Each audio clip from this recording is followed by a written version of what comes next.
Olá!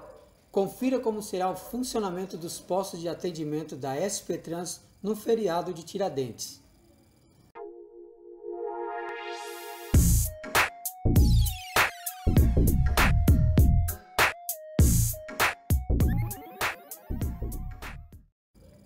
A SP Trans informou em seu site oficial que na segunda-feira, dia 20, e terça, dia 21, feriado de Tiradentes, o atendimento será normal nos postos de venda em terminais de ônibus e no Expresso Tiradentes, das 6 da manhã até as 22 horas.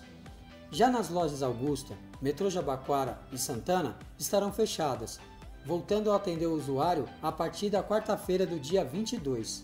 A gerenciadora ainda informou que, devido ao fechamento dos postos de atendimento nas subprefeituras, todos os cartões de bilhete único especial PCD, pessoa com deficiência, com data de validade a partir do dia 23 de março, foram revalidados automaticamente por mais 90 dias.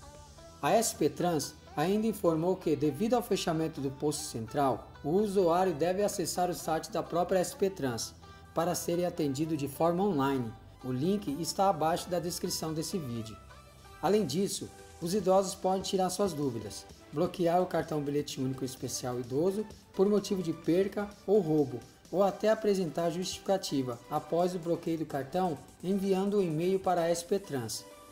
A SP Trans ainda informou que não haverá atendimento presencial e, para qualquer dúvida, basta enviar um e-mail para a empresa. O endereço do e-mail da SP Trans também está na descrição do vídeo.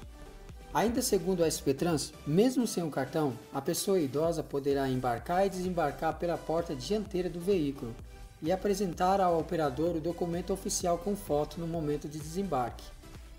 Gostou do nosso podcast? Então deixe seu like e se inscreva no canal e ative as notificações para receber mais informações como essa.